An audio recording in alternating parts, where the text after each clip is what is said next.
What is light without dark? What are you without me? I am a part of you all. You can never defeat me. We are brothers, eternal. Welcome to Glowburn, a podcast dedicated to the Mutant Crawl Classics role-playing game.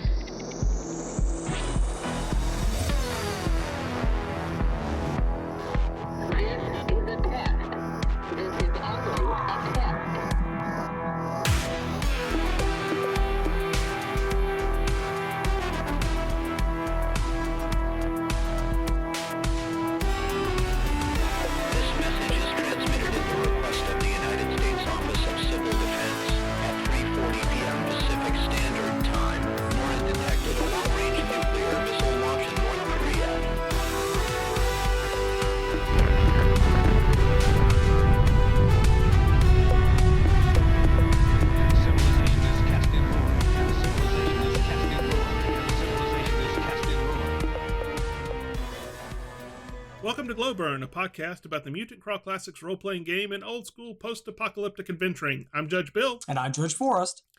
And I can't start yet, Forrest. Oh, yeah? I'm still working. I'm using the 29-page preview of the game. Yeah. And I'm in the middle of, when you joined in, I'm creating a shaman character. Okay. And I'm just filling him out. Give me a second here. Got stats, a name, some equipment. Okay, I've been shopping.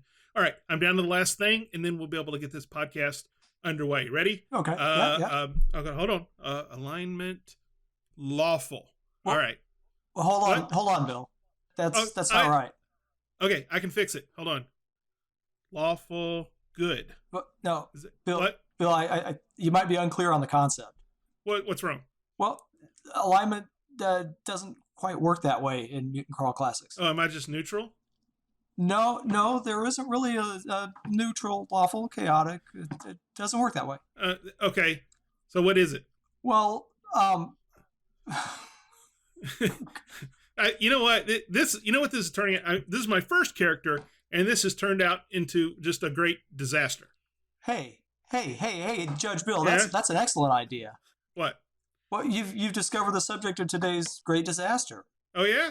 So what's it on? Archaic alignments and cryptic alliances. All right. I think we can do that. Why don't we head down in the shelter and see what's going on there? All right. Down in the shelter. Welcome to Down in the Shelter. This is a moment where we discuss a little bit of what we've been doing with Mutant Crawl Classics and other related role-playing games. So, Bill, what have you been doing lately? Well, given the release date of this episode, I can finally reveal that my Roll20 DCC RPG crew has been spending the last about half dozen sessions delving into DCC number 68, The People of the Pit, by Joseph Goodman, with cover art and cartography by Doug Kovacs. Mm-hmm. Have you read this module? I have. Yep. It's a lot of tentacles. Yeah. That's a lot of tentacles. I think there was a ban on tentacles after that one. I think there was. The biggest challenge of this one was rendering Doug drew. There's 3 massively awesome, beautiful maps, and I rendered them into Roll20. There were some other encounters there that I added that took its own maps and battle maps and things. So in the end, I think I rendered about. I think it spread out to take about 8 Roll20 maps. And I could not have done it without Greytail's Dungeon Tiles by Greg Taylor, which are sold on the Roll20 site. Mm-hmm. Not very expensive. I got about 2 or 3, 4 of the sets. And then with the free kind of web art that you can find and search in the systems, it looks pretty cool. And surprisingly, they've ended up exploring about 3/4 of everything I drew. So we've put a lot of time in this one and got a lot of use out of it. That sounds like it. Yeah, they're 2nd level now, and I'm looking for the next adventure for them. I'll get into that a little bit more. I think I mentioned in our last episode that there was kind of a great disaster in itself, and I've talked to the players, and we've gone back and forth, and a few of them have chimed in, and I finally got sort of some cohesive lessons learned about playing, tabletop role-playing games over Roll20 and stuff like that I think would help. You want to hear them? Sure. Yeah, go ahead. First, and I used to be very good at this, especially when I was doing a meetup group. that there was I always had this sort of, at the end of the adventure night, I couldn't sleep. So I'd always spend time writing up what happened. Mm-hmm. And I got out of that habit, but I always called it the last time, last time on episode. Sure. And that actually made things run a lot smoother. I've gotten lazy, hadn't been doing that. It's got to be done, especially when you're only playing every other week. Right. Yeah. And then the other thing, I focus, being the diehard judge, and I focus on the game, the rules, the module, the plot, encounters, stuff like that. And what happens is when I help a new player, I create disaster. It's just, we had a new player join. He said, oh, I'd be a cleric. We actually had some really good concepts. He picked a deity that was maybe out of Lankmar. That was really cool. Uh-huh. We picked, he was like I think it's the deity over time from Lankmar. And we picked his sort of creatures that he could turn as anything that did phase shifting. So any cool. creature, it really kind of, when we put our heads together, worked out. My problem was I'm not that good remembering everything that players should do. I forgot to tell him he could cast spells. He didn't have he didn't have the book yet. So what he did was I did not catch on to this until like the 5th turn of a very heated combat. And I'm going to heal somebody. And I realized he's done that for 5 turns now. Well, they needed it for one thing, but I realized I forgot to tell him he could cast spells. So he was playing a paladin, essentially. Essentially, he was playing a paladin. Yeah, a paladin that wasn't hitting anything. I heal him. Here's the funny thing, though. There are other cleric who cannot get a heal off to save his life, and when he does, he rolls no higher than a 2 on any die, or anybody that rolls on his heal. Rolls no higher than a 2. This guy was knocking it out of the park. Everybody was getting like 7s and 8s and 6s and 9s. Yeah, so it really worked out. He did save their bacon. So if you're out there listening, good job. And I think the party would be glad I didn't tell you could cast spells. But I gotta just remember I need to hand my players off to other players because I'm not that great at them. Mm-hmm. And then finally, refresh your module information before game alerts. When I put this one in, because I put in all the monster stats and the traps go on the map on the GM layer, and I have everything marked, and I really had People of the Pit almost memorized by the time I got all that in. But once you start spreading this thing out, I get caught with certain details that are key, and I just need to remind myself to refresh the module, kind of like where they are, where they're going, where they could possibly go. I get caught on things like which key opens this door. Right. And what if they agree to the wizard's demands or something? And that's kind of where it gets a little choppy. So right. But I bake a lot of things in, but it's still, no matter how much I do, I still got to remember to read the module. Mm-hmm. And then finally, this is a big Roll20 one. Our group is in agreement. Figuring out how the character's record sheet works or doesn't, and writing cool macros are things that should be done before or after the game. Right. Yeah. One thing I do is I always park my players on a sort of a splash screen. Kind of looks like a little miniature dungeon that's not really part of their thing. This lets them come in, and they're not like looking at where they left off, so they can move their token around and stuff and explore without me watching. What this does is allows them to come in and work with Roll20 and play around with the macros and the commands. And so, but we've been doing a lot of that in game, and it has been working out great. And I think everybody's sort of in agreement. Let's play around outside the game. In the game, just do the best you can with your command. Right. Yeah, the key is patience is playing off where a lot of people in my group are learning both DCC and Roll20 software at the same time. Oh, wow. And in some cases, how they can work together. And that's just going to take some time. Yeah, it's a big learning curve. Yeah. So I'm currently debating something homegrown, sort of in between this module and the next. Probably going to introduce a villain that's going to get them to the next one. And I think I've picked out where they're going. But now I need to sit down and draw it out again and spend some more time with some Doug Kovacs maps. Right. But that's really fun. It's sort of a methodical healing as you line everything up and work with the layers. That's good. Mm-hmm. But that's what I've been up to, Forrest. How about yourself? Anything fun? Oh man, it's been packed lately. So I recently ran my Mutant Crawl Classics, Dungeon Crawl Classics, Gamma World Hybrid Urban Crawl. That's a very long title, but keep going. I've got to come up with an acronym of some kind. Maybe our listeners can come up with a good acronym for that one. There you go.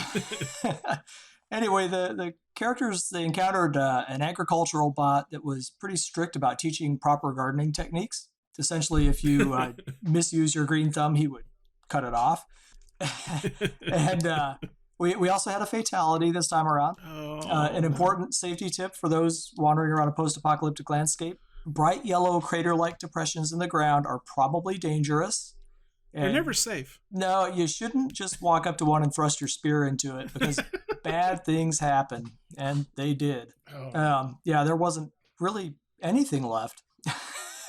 On the flip side, the party had some really, really lucky rolls that left it without a scratch. But I was expecting a TPK with this one encounter, honestly. Isn't it funny how if a party has lucky rolls or bad rolls, that it can flip so quickly on them, either way. And I mean, they had the odds were really stacked against them, especially the way they bungled into this thing. But they somehow got the lucky rolls and saved really the entire party. It could have been everybody dead pretty quick. Yeah. Anyway, that was kind of fun. So I'm just laughing behind the GM screen. They're like, "What are you laughing about?" I'll tell you later. And I did. So next time we meet, we're going to be entering kind of a slightly more plot-driven narrative arc. Okay. Because we've been doing a lot of random stuff lately, and what I hope to do at some point is do something with a more investigative style of play, something along the lines of the way you play like Trail of Cthulhu or Call of Cthulhu. We'll see. Okay. We'll see how that works. There will be plenty of random encounters. I'm moving from about a 30% fixed scenario, 70% random encounters to maybe 50-50. But I'm really, really very curious to try this investigative style. And if it doesn't work, we'll abandon it because I'm allergic to railroading. I won't do that. Right. We'll see what we can do with it. I think it could be a lot of fun, but we'll find out. In other news, I joined a Saturday morning Dungeon Crawl Classics game with a certain... Saturday morning? Saturday morning. Yep, just like the cartoons. I'm playing Saturday morning, I'm still awake. From the night before? From Friday night. That's how that goes down. Well, it's kind of funny because you got a bunch of middle-aged men who are like getting up early in the morning to watch Saturday morning cartoons, except we're making the cartoons. So it was run by a certain cartographer / artist you've mentioned a couple of times already in this episode. And I got to tell you, this was one of the funniest games I played in for a long, long time. It was just spontaneous, creative, and absolutely crazy. It was a great crew to game with. We had so much fun. We went for 2 hours, and I was probably laughing for a full hour and 45 minutes of that nonstop. It's like I have to go get my asthma inhaler afterwards. Anyway, it's great when the corners of your mouth hurt. Oh yeah. It was a great way to start a weekend, I got to tell you. Now, I couldn't give details as to why it was so funny, but it would probably break our unspoken non-rule of keeping things PG-13. What happens at the table stays at the table sometimes. And that should probably stay at that table. But I have a really grim sense of humor, and it was very well satisfied. So can't wait to do that again.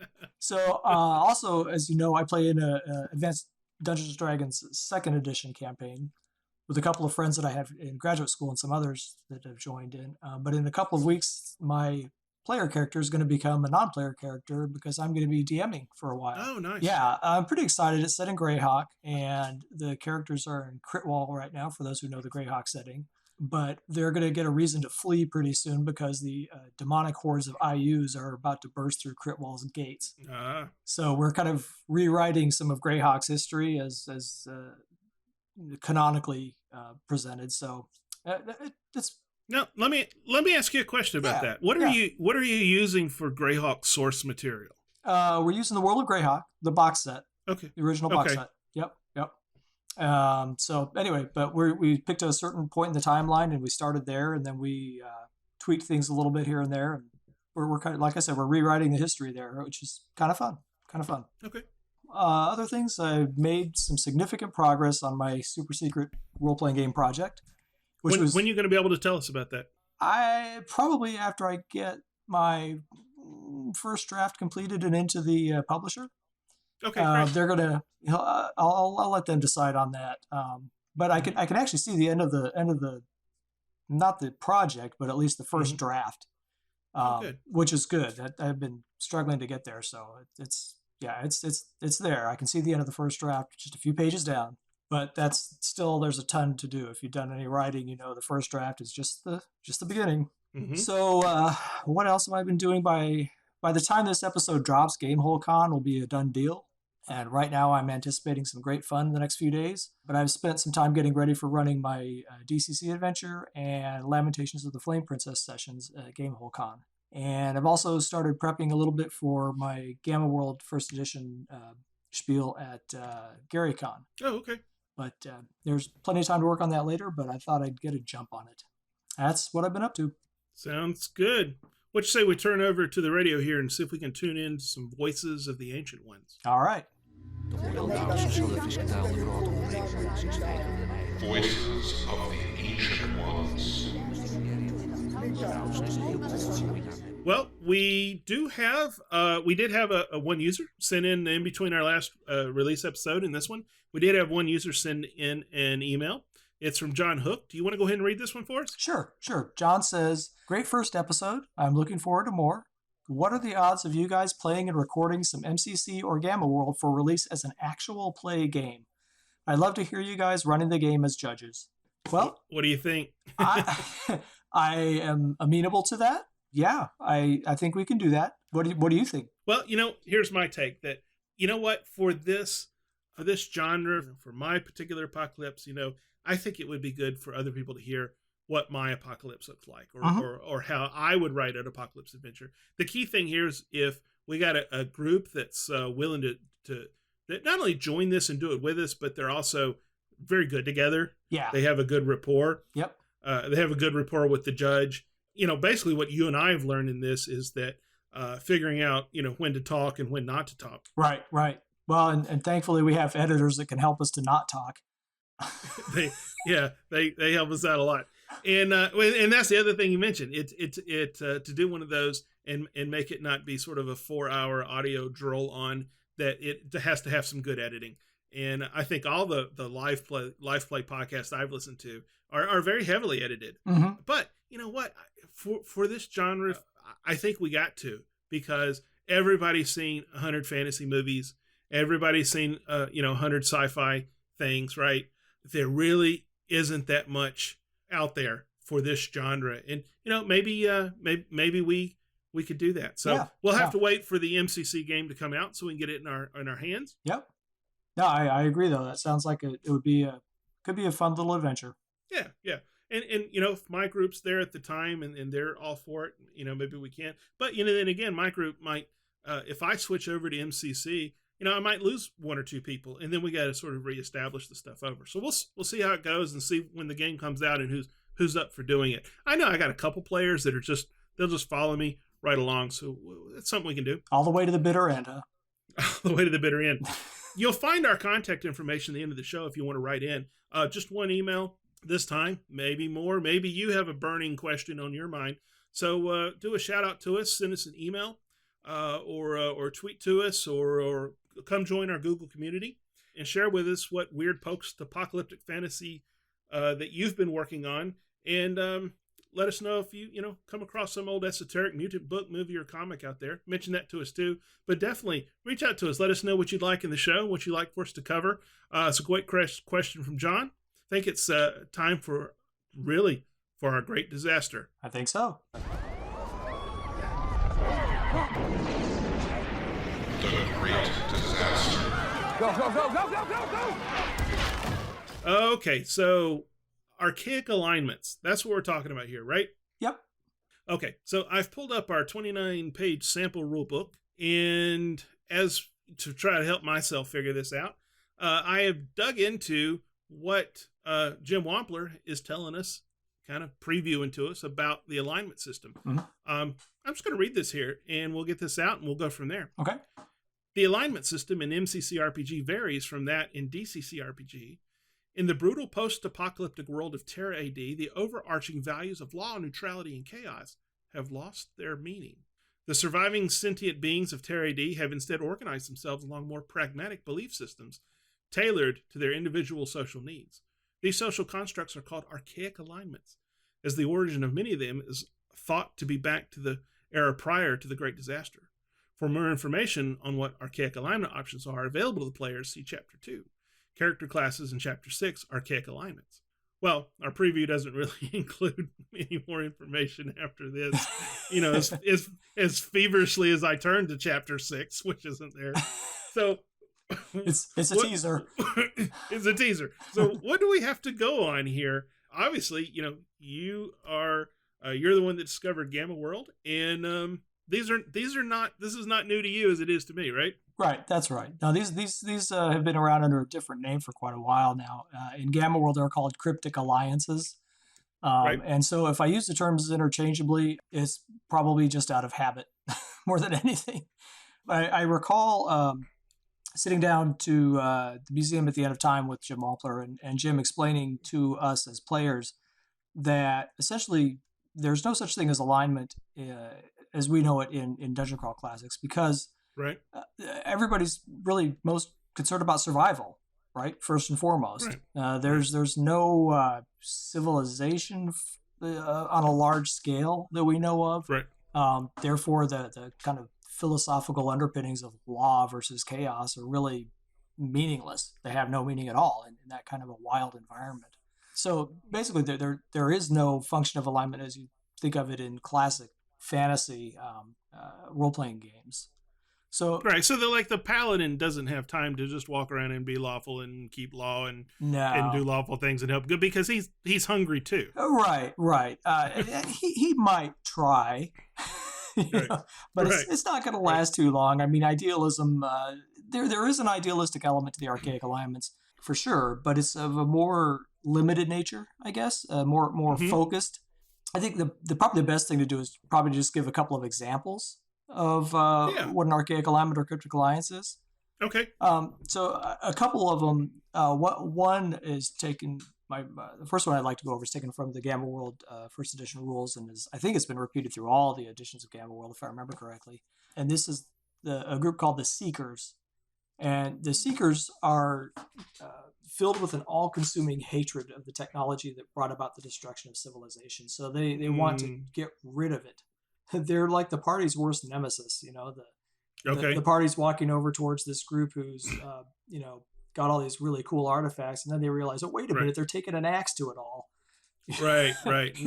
Not your friends if you have a blaster. Breaking all my stuff. Right. And anyway, so that's one small example, but again, a kind of a narrow focus on what it is that drives them. Now I've got another one, and this one I took from out of post-apocalyptic role playing altogether. See if I can say that again. This is from Chaosium Games' Big Book of Cults for the Call of Cthulhu role-playing game. The group that I'm pulling out of there is called the Triumvirate. Okay. Now, the Triumvirate is a group of 3 Yithians, and if you know your Lovecraft mythology, the Yithians are aliens whose host bodies live in the distant past, but who can transport their minds forward in time to inhabit the bodies of humans and others. Mm-hmm. Right now, this Triumvirate are 3 of them currently inhabiting the bodies of 3 humans. Their task is to try to ensure that the Earth becomes habitable for another host species of the Yithians even further in the future. Okay. And that species is an insectoid race that requires high levels of radiation to survive. Oh, so they're working against stuff too. Right. So their goal really is to actively attempt to hasten nuclear war if it hasn't already happened, or if in a post-apocalyptic environment, if it has already happened, they want to do it again. Because they want, or just make it worse. Yeah, they want to bathe the place in radiation. They're the ones with the crowbars popping the tops off those barrels. Oh, right? yeah, letting out all the green stuff. Yep, and rolling them around the streets. Yep. So, if you take these 3 figures, these 3 aliens inhabiting human bodies, and you add in some fanatics who want to help them in their goal, you've got an instant archaic alignment essentially. The cool thing about it too is you can kind of layer this triumvirate on top of other groups. Yeah. So they're kind of like the Illuminati behind the Illuminati. Right. So these could be sort of the big bad that you don't see. Right. And they might have, between the characters and the actual triumvirate, you might have like a group that worships technology, or a group that views radiation as this great blessing. Right. They're fanatics in that sort of way. And that could be a lot of fun. We'll talk a little bit more later about how to kind of apply these things in a campaign, but that gives you kind of a preview of that. Now, Bill, I'm guessing you have some ideas about this as well. Well, here's what I've done. I hopped on to Drive-Thru RPG and picked up picked up a few books. One is Gamma World, Player's Handbook, 6th edition. Yep. And you probably haven't, and from what I've gathered, a lot of people haven't played the 6th edition. No, I haven't. No, it is. So what they did is they took D&D 3.5. They created the kind of very generic modern rules, so that if you wanted to play, X-Files or just about anything, right, or just anything in the modern, you had the 3.5 rules. And for example, a lot of the classes were like the strong guy, the dexterous guy, right? Right. So that became sort of the basis for them to build source books on top of that. One of the source books they built on top of that was Gamma World 6th edition. And so you kind of have to have both those books. Well, the third book I picked up was their Cryptic Alliances source book. Okay. And so I have sort of the latest take on that in a lot of nanotechnologies in this version. And so I read through this, and I read through their Cryptic Alliances, and I do recognize some of the ones you talked about, but I picked out one I like if I were a player, and then one I liked if I was a judge. Just not going to be the same. Not going to be the same, not at all. So the one I liked as a player was the one called Programmers. Avoid errors in mailer daemons, seek downloads and compatibility. These guys think that, computer books are sort of like the Holy Bibles, and that, God is really in the machine. And they really, and I was reading, they mentioned the sort of the golden ratio, 1.618, and all these sort of, and I was going to Wiki, and I was like going and reading up on all this stuff from this section. I'm going, all right, so I'm one of these guys. I figured that out right away. I'm actually going and reaching what they're talking about. That's not role playing for you then. No, it's not. It's not with me. And then, but but this is all dependent upon, would this game judge be running something that had, heavy use of computers everywhere? Right. Because, if I was in sort of like a Waterworld wasteland, it's not going to be, I'd be bored as a player, right? Sure. Because my character wouldn't be that engaged. No, I'd be like once in every 10 scenarios you get to do something.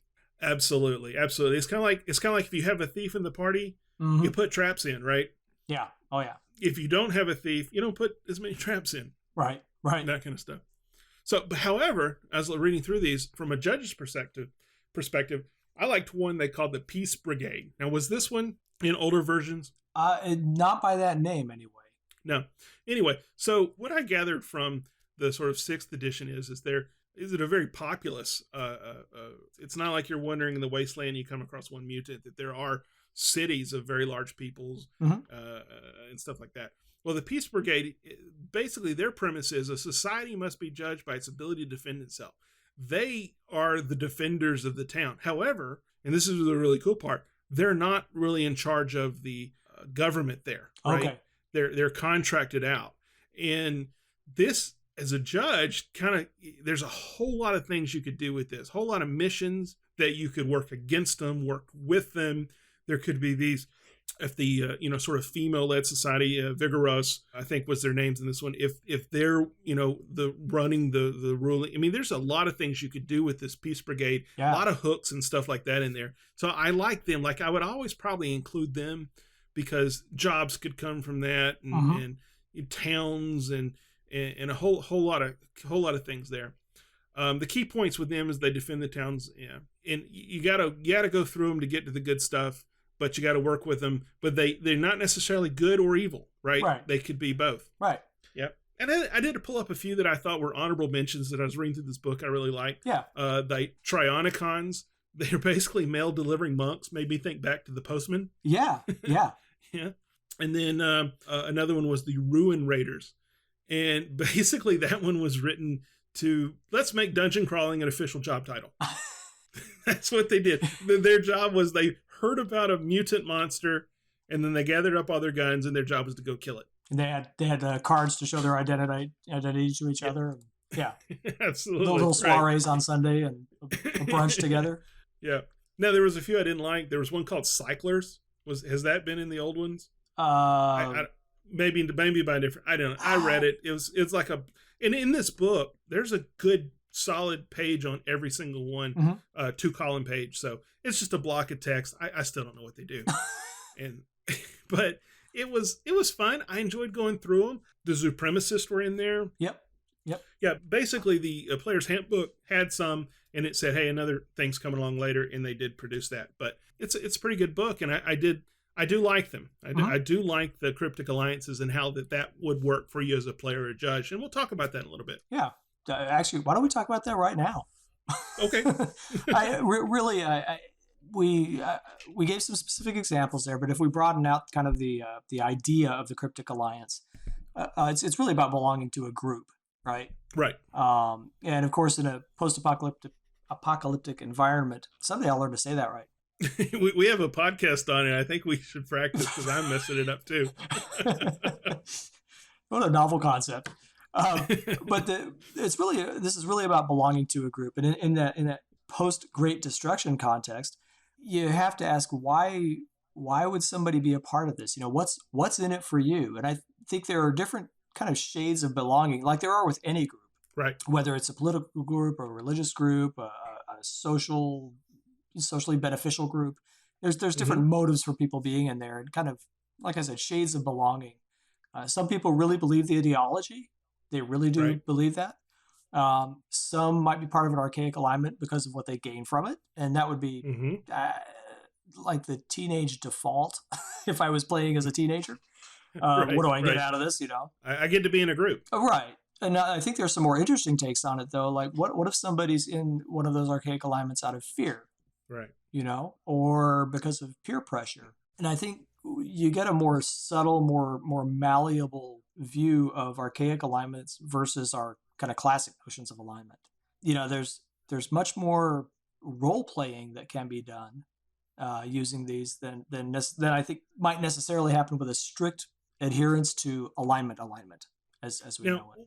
What I thought was really interesting in that when I started as a matter of fact, the archaic alignments that I read were not at the front of the book where I thought they'd be. They were sort of in the middle. But what the front of the book started out was in the 6th edition Gamma World was, hey, you can plug these things in at different layers for different effects. At least that's how I read it. That one of these can be sort of a community. Like I'm part of the gears and we travel around and we have vehicles and we're nomads, right? But some of these could be the personal one, right?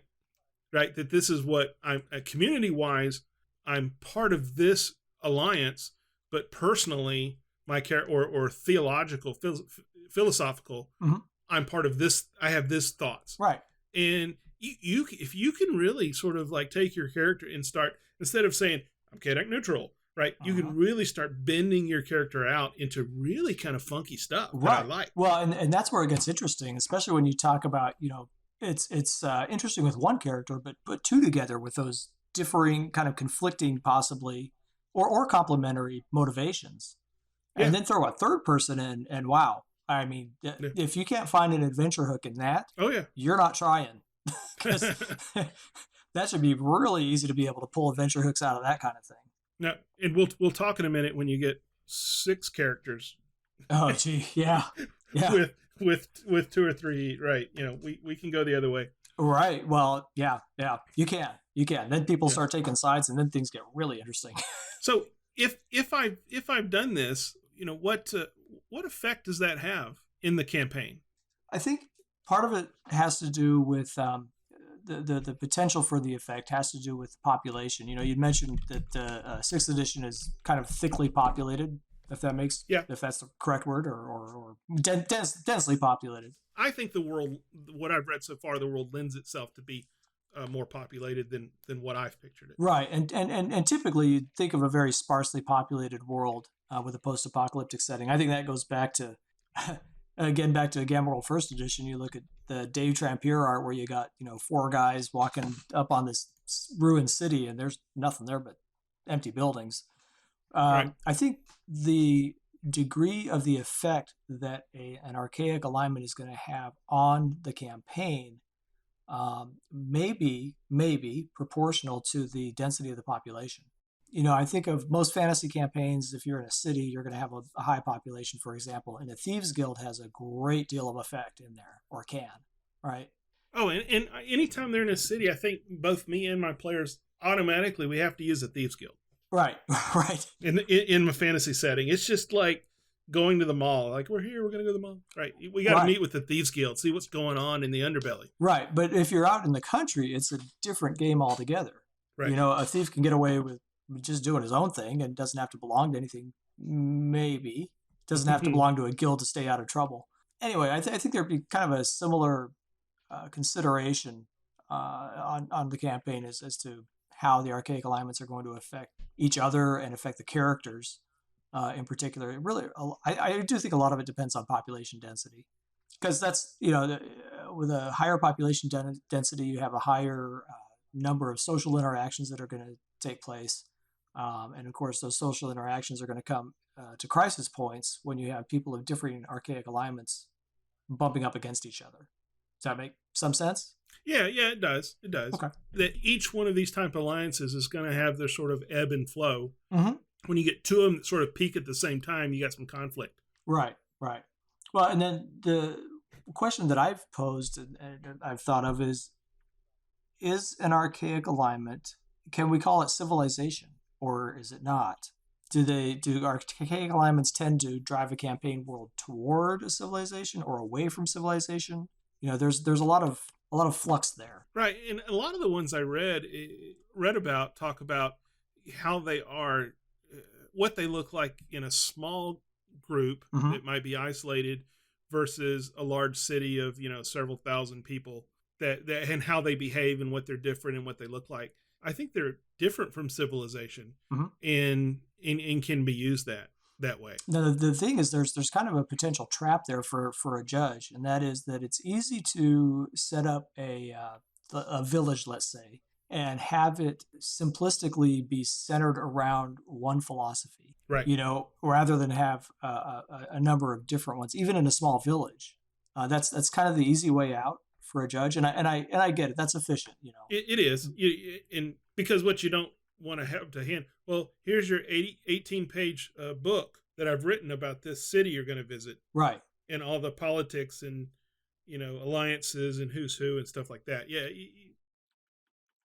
and it would be wickedly cool if you read it. Yeah, but it's not playable. Well, and the thing is, I think you come into the question too: is it playable as an adventure or is it playable as a campaign? Right. As an adventure, you want to keep things simple. You know, I try to keep in mind for a one-shot adventure the 4-hour block that typically takes place at a convention. You know, you want to be able to get beginning to end in 4 hours. But with a campaign, there's more wiggle room. In fact, it could be a lot more wiggle room. And historically, in my own experience, and I could be an anomaly here, when I've run long-term campaigns, these kinds of alliances or alignments, whatever you want to call them, tend to play pretty heavily into driving a long-term plot narrative with characters. Right. Because, you know, they interact. You know, earlier I talked about the Illuminati behind the Illuminati. There's a whole campaign arc that could be done with that. But you have to have a couple of different groups. It can't be quite so simplistic. You really want to complicate matters, you know, throw 2 or 3 of them in there and watch what happens. And my experience has been that my players, and maybe they're weird, I don't know, they've really liked that. They really like that ability to kind of weave in and out of these intrigues and whatnot. Now, if you're running a one-shot, sort of a 4-hour one-shot, would you include more than 1 or 2 alliances? I probably wouldn't. There? I probably wouldn't. I think you could take 2 alliances and make for a really good adventure seed, you know, if they're coming into conflict with each other. But I wouldn't go much beyond that in a one shot. There's just not enough time to really give enough depth to your portrayal of the organization. Yeah. That requires time, and that's why I'm saying in a long-term campaign arc, it works really well to have a few different ones. Because then you can start getting into intrigue and it's not. Oh, if you get enough touch points in there with them, you know, so many sessions in, you'll have a character say, you know, they're sitting in there in the you know, the Brotherhood of Peace thing, and someone mentions supremacist, you know, and they're like, I hate those guys, you know. Yep. And you can really get them to know this world and which ones you've included and how that should make them feel. Yeah, there's a lot of potential immersion there. I mean, you can really dive deep with that stuff. And that's one thing I really like about that. it's probably come through in this whole discussion. I'm not a big fan of the traditional alignments. They're okay, and I see why they were put in there, but if I'm running a fantasy campaign, I don't really care about your alignment. I care about your actions, and I care about your associations, but I don't care about your alignment. Well, I troll Reddit in the D&D forum quite a bit when I'm bored, and I see a lot of alignment problem questions in there. Right. I would say it would be a sizable percentage. And a lot of it's from, I don't say necessarily new, but even experienced players going, I'm chaotic neutral and I'm going to act this way, or the lawful good paladin, you can't tell him to go away. Well, we interrogate, so there's a lot of that in there.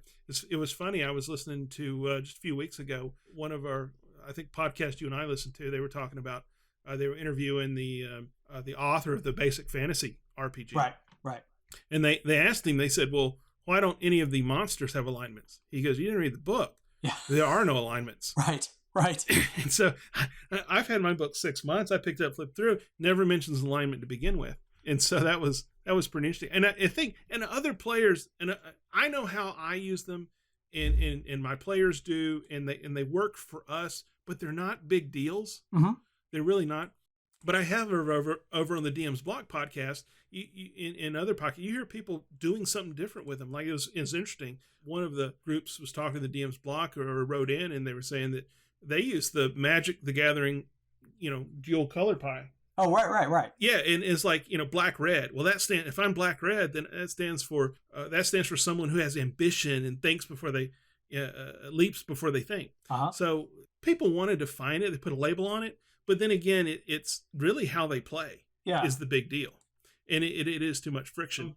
And then that kind of gets me to what these things are. They add more than just I'm ambitious and I think before I act. They even add more than that. Mm-hmm.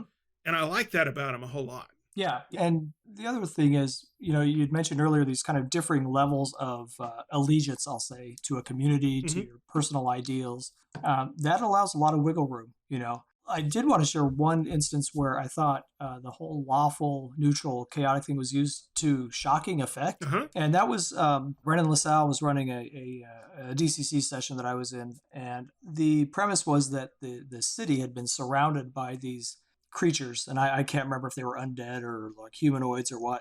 But they were lawful. And they were so strictly lawful that they wouldn't let anybody come out or go in. And so they laid siege to the city, basically starving them out. And they were so disciplined because of their lawful tendencies that there was no beating them that way. There was no way you were gonna last through this siege because they were just too disciplined because they were so dedicated to the idea of law. Now the question is, good or evil? I mean, they were starving out a city, right? But they were seems evil, but they were clearly lawful. Right. So anyway, I just wanted to give a little shout out to that because that's one instance where it worked very well. But again, that was a one shot. That was a con game. In a long term campaign, that may or may not work. Your mileage may vary. Now, one thing that I wanted to point out is that these movements, really, you can think of the archaic alignments as kind of like movements, and we see them in our day and age too. You have, these random cults that pop up now and again, or you have even, terrorist groups or political parties or whatever. Right. But what often precipitates them historically is some kind of a great disaster. Oh, yeah. There's a fantastic book out there written by a guy named Norman Cohn. It's called Pursuit of the Millennium, Revolutionary Millenarians and Mystical Anarchists of the Middle Ages.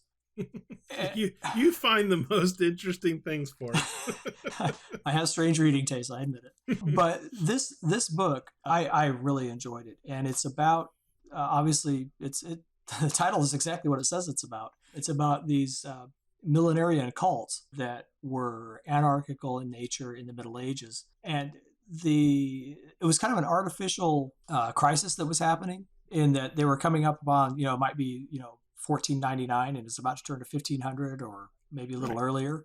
And a lot of computer problems back at that time. They just, the systems weren't ready to handle that kind of. Scrolls were all messed up. The scrolls were all messed up.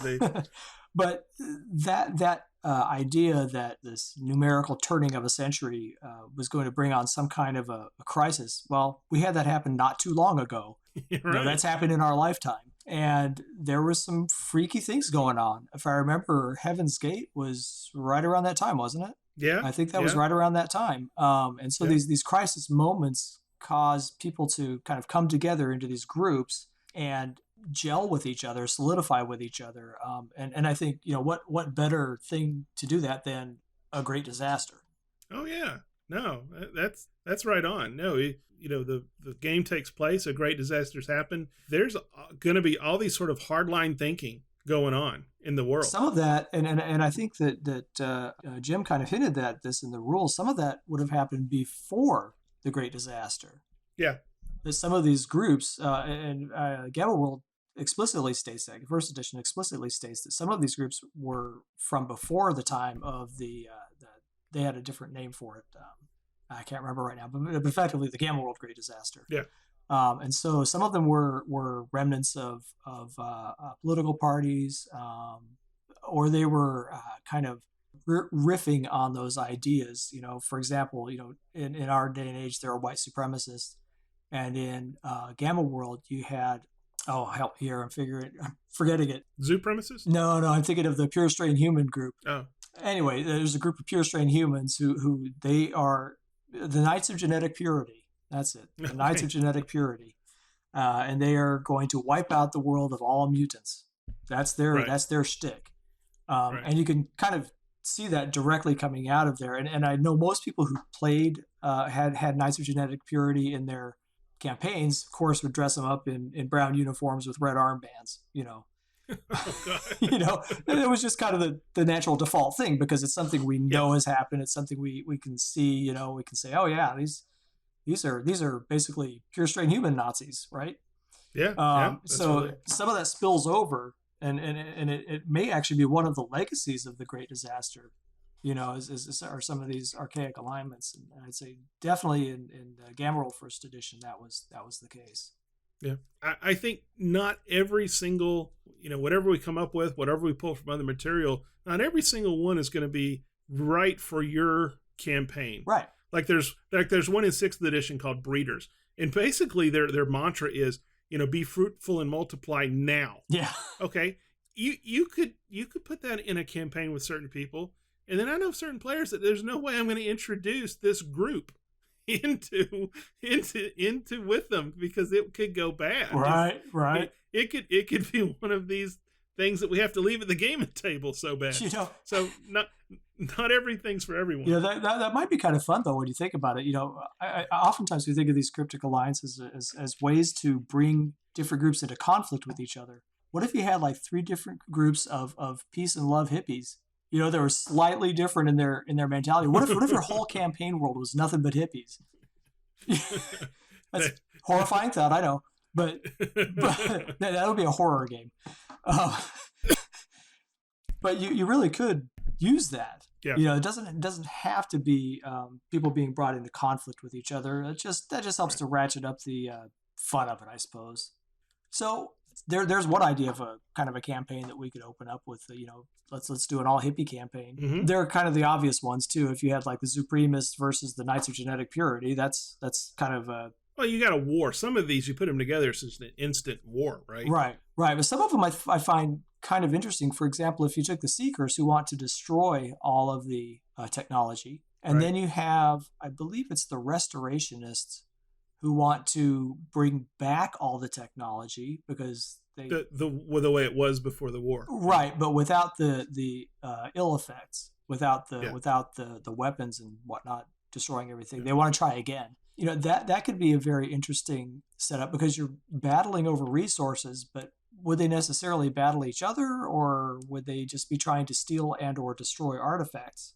Well, the way it looks like the 6E text that I read on these things was it poised, and it did talk about this in the text, was that this alliance is going to work really well with this one, but they got to be careful about this point. Right. And this one is not going to work at all with these guys, but surprisingly, they're okay with this group, which you wouldn't think so because they have this ideal. They did weave this sort of mesh that you can use to sort of liven up or write a campaign around it, or at least the judge knows that if somehow it's because it's a game, you know what your players can do. If these two things did get together, they have a sense of what can happen. Well, and again, I can't emphasize this point enough that you brought up earlier, that a person may have differing ideas from his or her cryptic alliance and might be living under a society of a different kind of cryptic alliance.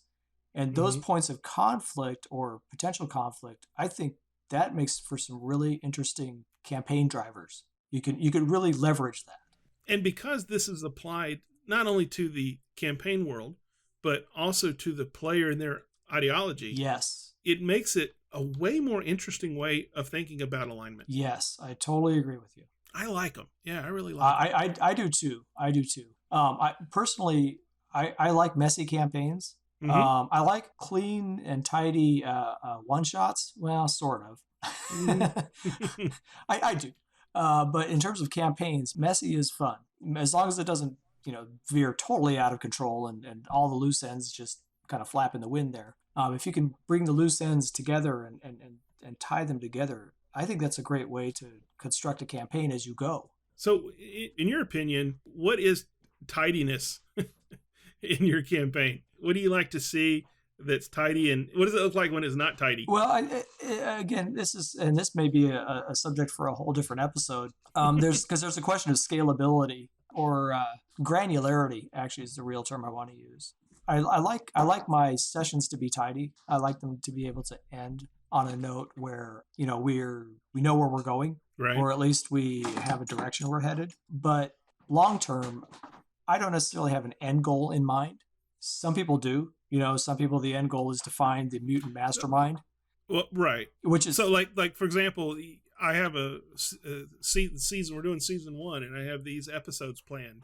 And I know by the 12th episode, which is the end, that you have to meet the big bad guy and defeat him, because the next big guy I've already defined for the next arc, right? So right. That's tidy. Right. That is tidy. Now, you can mess with that though. What if the big bad guy gets away? Yeah. You've just messed with it, and or the big bad guy is turns out to be, he's bad, but you don't need to kill him because that causes these other problems, and right, you can do a lot with that. Right, and the thing is, I'm glad you mentioned that, because if your big bad guy is, let's say, a demon or a devil, and your characters are paladins, because they're lawful good, they're gonna have to do off with this guy. Right. They're just by their nature, they're gonna be forced to do that. And so it's kind of an interesting form of railroading. It is, really. And it can work if you want to do that with your campaign. That's fine. To each his own. I just like the messiness. I like the not having to be constrained by that. But you also put more randomness in than I allow. That's true. I'm the kind of judge that random is for the players to deal with, not the game master. That is true. Yeah, we're a little bit different on that. Although, yeah, you're right. I guess I'm thinking more kind of on the individual side, on the individual character side. Yeah. When you have two competing loyalties, which one wins out, and why does it win out? That's always a fun part of the game. I think so too. Yeah. I think so too. It really allows the character to develop in a way that the player might not have thought of, and the DM almost definitely didn't think of. Yeah. At the beginning. And to me, my favorite characters have been the ones that have developed and changed, and they haven't been the same person going throughout all these ordeals. Yeah. Now, the one thing that you do have to consider with all this is party unity. Right, and we kind of hinted at it a little bit earlier, going, what if half the party is falling in with sort of the Brotherhood of Peace, and the other ones are the dungeon delvers, but then personally, one is it's part of a triumphant. What if you got, like, within the party 6 or 7 of these things playing at each other at different levels? Man, the party unity can blow up on you, can it? It can, absolutely, it can, and you have to be careful about that, because that can lead to players having hurt feelings, about their characters. Some people are pretty vested in their characters. Right. Well, is it up to the players to emphasize what would be fun for the group and de-emphasize what they know is conflicting? It goes back to the original sort of thing. Everybody that ever bought some sort of player's handbook and and got together and someone said, I'm going to play the chaotic neutral thief and I'm going to steal from so-and-so, my party member, right? That's that's the beginning of that is, should that player de-emphasize stealing from his party?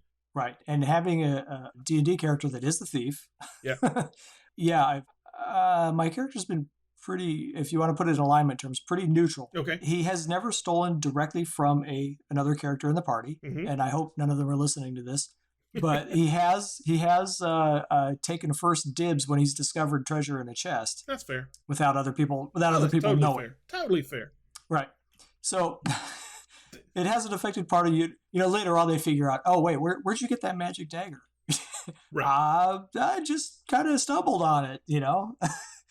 They've learned to just kind of roll their eyes and say, okay, well there's Rin the thief doing his thing again. But they do know that I've never stolen from one of the party members. Right. But we flash forward this to the alliances thing, and now you got philosophically the character hates technology, and they have just discovered something that may or may not be a bomb. Right. But they may or may not need it, or they think they need it later on. Yes. Right. Yes. And so you've set up sort of the same thing. So it can have a problem with party and even story unity. If you're more along sort of my route where I got a story we're working through, but it can have lots of problems. Yeah, it can, and you know there's kind of that. I know the Gaming and BS guys, their episode or their podcast, they often talk about the social contract between the judge and the players, and that's kind of something you have to explore maybe ahead of time. You know, what are you going to allow as a judge? Are you going to allow what we call PvP, player versus player, or not? Sure. And if not, how are you going to work that into the characters fitting or not fitting into cryptic alliances or archaic alignments? Mm-hmm.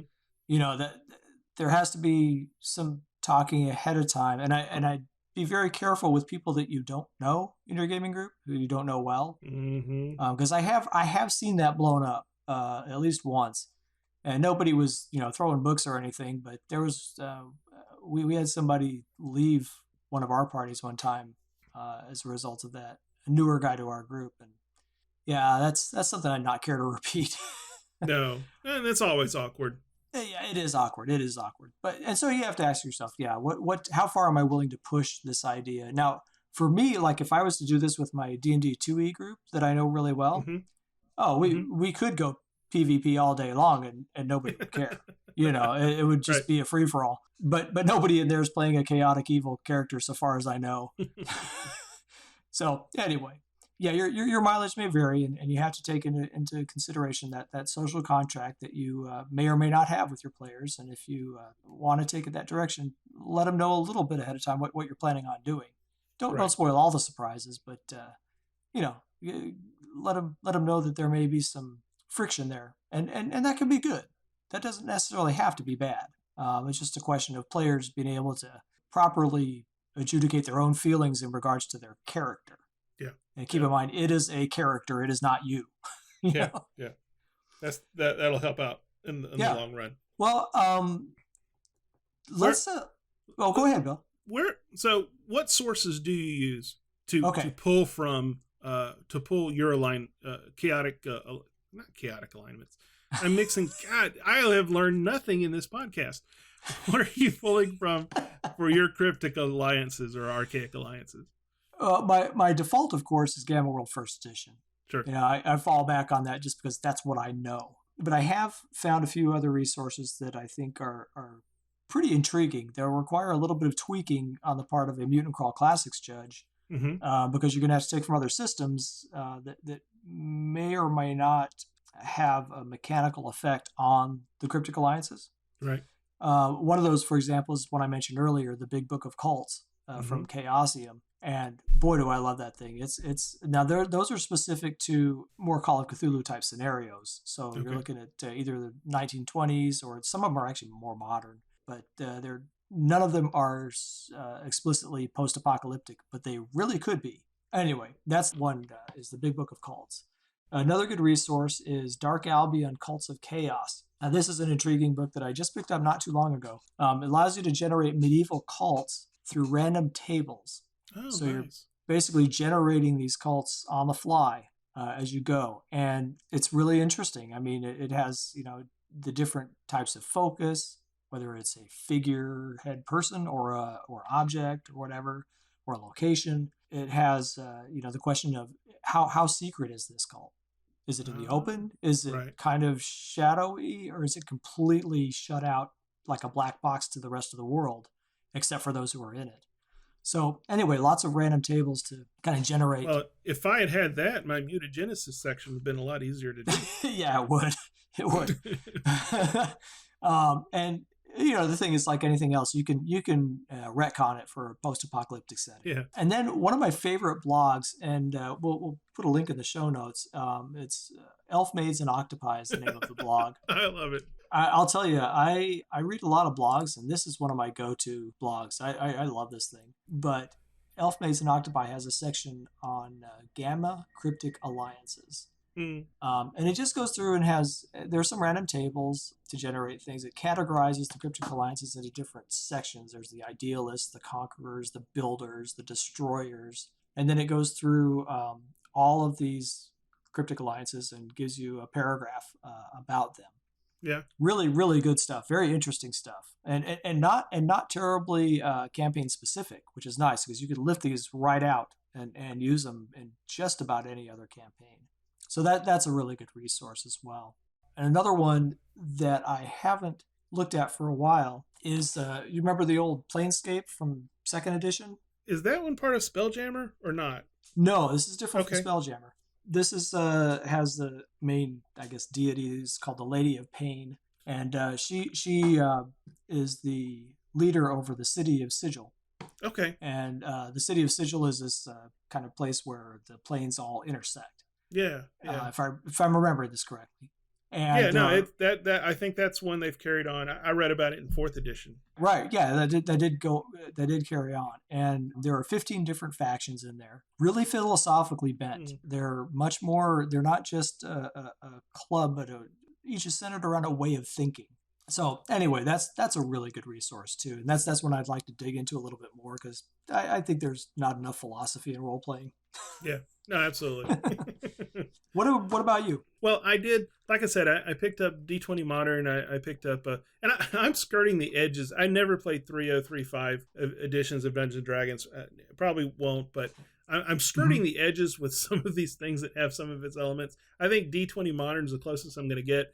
So I picked up the Gamma World 6e core rulebook, and then the extra book I picked up, its official title is Cryptic Alliances and Unknown Enemies.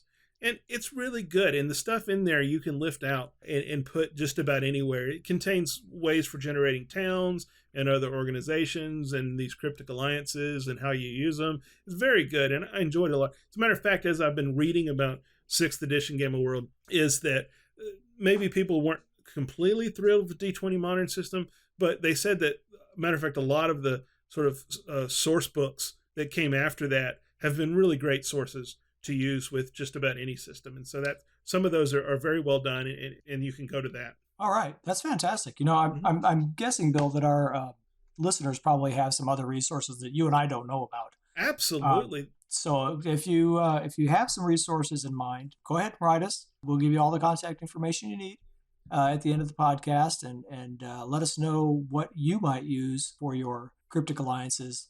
I think in the meantime, shall we head on over to mutagenesis? I think I'm ready to create something. All right, let's do it.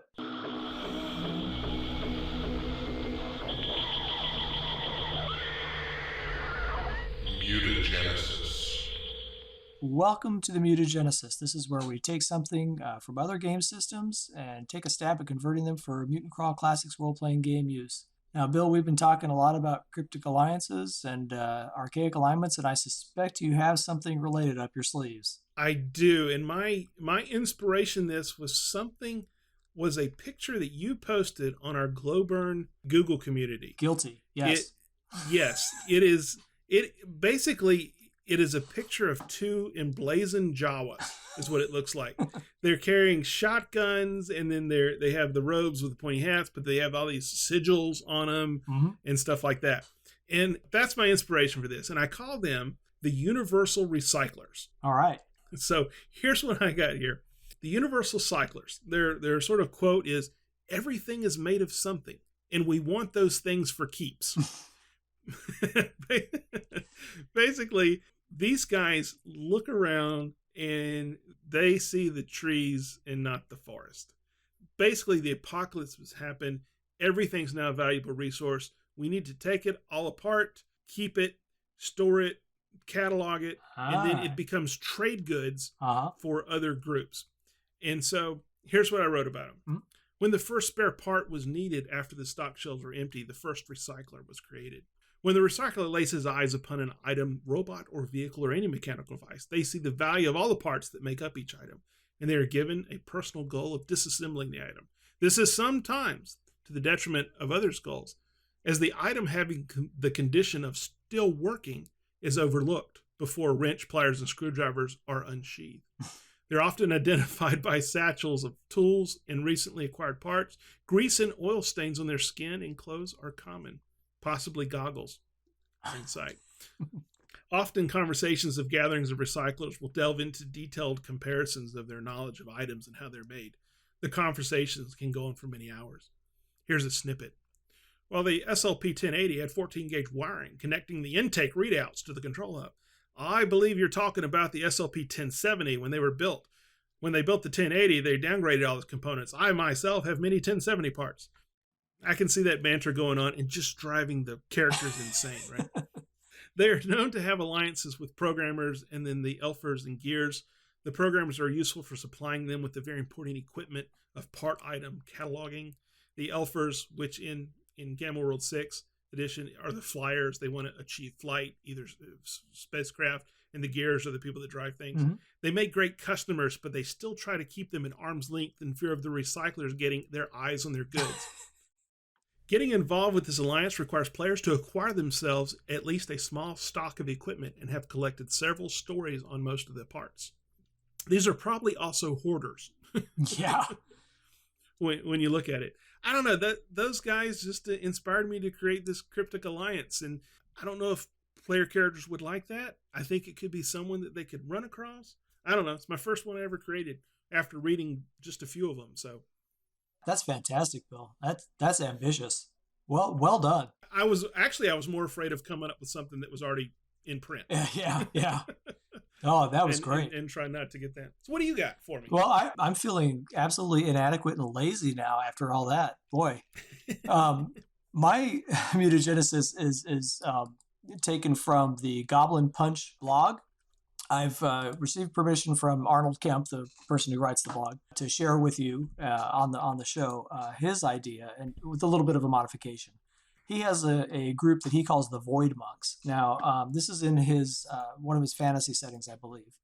And the way the Void Monks work is it's actually a set of orcs, and there's a really strong sense of nihilism among them.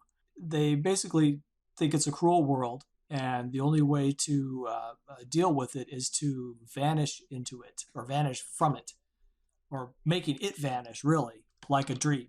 Uh-huh. So the quote that I really like is, "Nihilism is the only comfort, because by embracing it, comfort is no longer needed."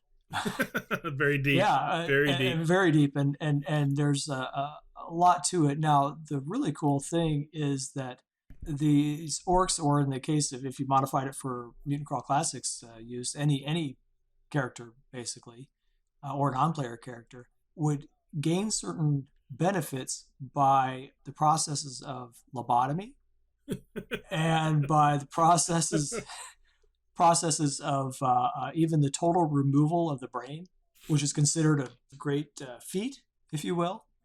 Well, absolutely. It's sort of the last feat you perform, but... Let me read a little bit here from the total removal of the brain. And modify for Mutant Crawl Classics. You no longer have a personality score. You must burn a hole in your character sheet so that no mention of personality remains, because the self-concept is a lie. You have a personality modifier of +0. You automatically fail social-based personality checks and succeed on willpower-based checks. So you see the trade-off. Oh, wow. That would be very interesting, yeah. Now, your mind cannot be read because you have no mind concept that they can comprehend. And anyone that attempts to read your mind must make a save or either fall catatonic for 1d6 days or have their mind read by you, your choice. Neither your image nor your sounds appear when scryed upon. Now, he suggests that happens at about 6th level, which that's, well, if you put that in DCC, MCC terms, probably about 3rd level. Yeah. That's some pretty powerful stuff, for not bad for removing your brain, right? Now, have you imagined yourself playing one of these characters? I have, actually. I would really like to try it. Honestly, I'm extremely intrigued by the idea, partly because I'm a big fan of existentialism. And this is like existentialism distilled down to a character class. And he suggests that you treat it like the old AD&D monk, possibly with an ascending armor class as you gain levels, that sort of thing. Yeah. Anyway, and he has some really good ideas of how they are as a community, about their monasteries, their great empty places, and the fact that they actually offer other people they offer lobotomies to other people who want them because they're really good at it. They open up lobotomy clinics. It's right next to the tattoo parlor. I know exactly where you're talking about. Well, listen to this just really quickly. It says, people sometimes come to them to be lobotomized. They're very good at it. If you make a sizable donation or promise to serve the monastery for a year, they might lobotomize you too. These lobotomies can cure insanity, restore lost levels, and even erase painful memories. It only costs a point of charisma or personality for these minor lobotomies. So, I mean, that's kind of intriguing. I have 2 fighters in my party who say they'd do that for free. But can they do it so precisely? That's the question. They think they can, but I've seen them roll. Anyway, so yeah, the Void Monks I am extremely intrigued by. I like and them. I think, especially in the context of a post-apocalyptic environment, it's perfect. Yeah. I mean, yeah. No, it is. They fit right in. They do. It would be the weirdest thing to come across, and I like it. Well, and they leverage the setting. I mean, that really leverages the setting. So anyway, so thanks to Arnold Kemp for letting us mention that on the air, and from his Goblin Punch blog. Great blog. It's great stuff. Great. Good stuff. Well, thanks, Forrest. Thank you. All right. Let's close it out here. Well, let's do it.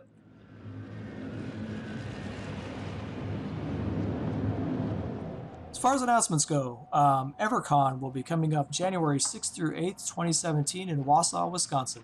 Again, EverCon is an up-and-coming convention. They are looking for gamers or game masters to run games. In particular, they are looking for something in the post-apocalyptic genre. And so if you have an inclination to run Mutant Crawl Classics or any of the others, feel free to go check them out. Also coming up is the big one, or one of the big ones, GaryCon, March 23rd through 26th, 2017.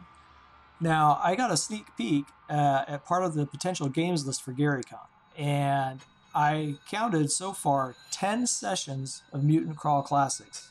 Oh, that's awesome. 5 sessions of Crawling Under a Broken Moon. Uh-huh. 2 sessions of Star Frontiers. Oh, I'd love to get in on that. Me too.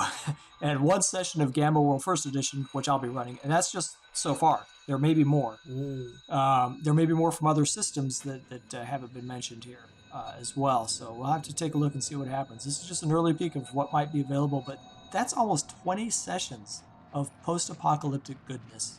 I like it. And that's not counting off the books games that are happening either, or games from a more distantly related system. So that's incredible. It's a good time to be a mutant, isn't it? It absolutely is. It's a fantastic time to be a mutant.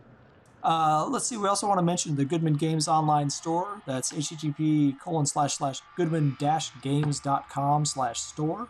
There have been recent updates there to the third-party materials, and as well as some other things. Anyway, good stuff happening over the Goodman Games store. And if you want to contact us, we've mentioned several times in the show what we like to hear, which is just about anything about Mutant Crawl Classics or science fantasy. You can follow us on Twitter at Glowburn, or email us at glowburnpodcast@gmail.com. You can join our Glowburn community, be part of our creative development team over on Google+. Keyword there, very simple, Glowburn. I'm Judge Bill. You can follow me on Twitter at DNDBill.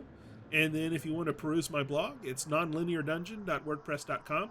Forrest, how do we find you? You can find me at @ForrestAguirre on Twitter. That's ForrestAguirre, exactly like it sounds. And you can follow my blog at Forrest Aguirre, also spelled as it sounds, .blogspot.com. Yeah, we'd like to give special thanks to our shaman of intros and outros and bumpers, Bob the Voice Brinkman, our patron AI of audiovisual engineering, Hector the Missile Cruise, our creative advisors over at our Google Plus community, currently 125 strong, and our intro and outro song is Juno by Chronox on their Voyager album. So what do you got to close us out with? Well, if you find yourself asking with friends like these who needs enemies, might just be time to switch alliances. One of us, one of us, one of us, one of us, one of us, one of us, one of us. Ariel, Ookla, ride!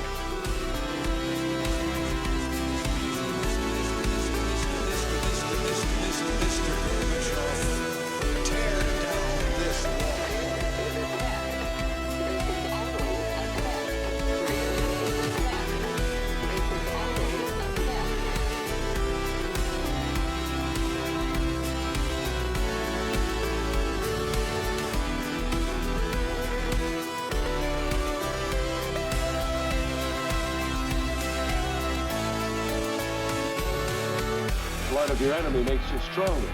This has been a Hectophonic production. The gun is good, the gun is good, the gun is good, the gun is good,